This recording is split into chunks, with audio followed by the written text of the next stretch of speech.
Okay, well, I might be reading too much into this, but about 30 minutes into the official announcement of the California streaming event, which is going to showcase the new iPhone 13, there has been a reignition of speculation of whether the iPhone 13 will be called the iPhone 13 or the 12s. But I have an even more outlandish speculation that iPhone might skip 13 altogether and call it the iPhone 14 instead. And no, I did not come up with this just because the release event is on the 14th of September. Apple almost always holds their announcement/press events on a Tuesday. I do have a better reason for this, and just don't forget to subscribe for more updates on whether I was right or wrong, or for more interesting tech content. So press that big red button before continuing. So far, there is quite a lot of evidence that shows that they might just stick with their naming norm and call it the iPhone 13. First is this leak of multiple MagSafe cases with the iPhone 13 Pro Max name in it. Well, it could be fake, so we won't know for sure, or it could just be a third-party company having some pre-production MagSafe cases made for testing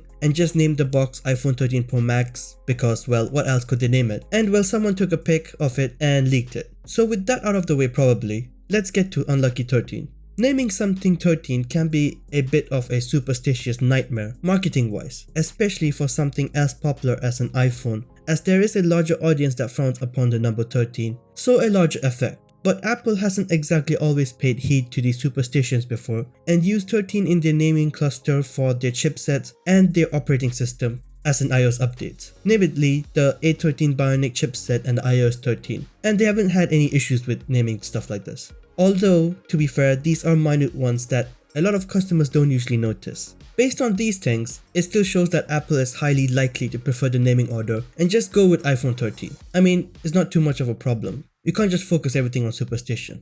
However, rumors of 12s came up as well, but this is also questionable as the iPhone coming out is getting higher refresh rate screens for the Pro variants and better camera systems as well, so calling it the 12s wouldn't be fair from my point of view personally. So why do I think they might call this the iPhone 14? Well, I'll be honest, it's a 50-50 to be fair, as if Apple skips one more number with their phone, the model number will start to match the anniversary of their original phone every single year, as this year is the 14th anniversary, so iPhone 14, and next year is the 15th anniversary, so iPhone 15, and so on. Now 50-50, as they might as well do this the next year anyways when it's the 15th anniversary, where it's much of a bigger deal. However, the marketing risks with the number 13 mean Apple might have decided to not take any risks, especially with their plan to increase production in these pandemic times for these new phones, supposedly, but the rumors are there. With that in mind, I have a feeling the phones that are announced on the 14th of September are going to be called the iPhone 14. Again, this might just all be in my head, but don't forget to subscribe as I might be right or I might be wrong. But well, there is one more bit of tech from Apple that could be interesting. The M1X laden MacBook Pro, and more tech from other companies as well. So subscribe for some juicy updates on these and see you on my next video.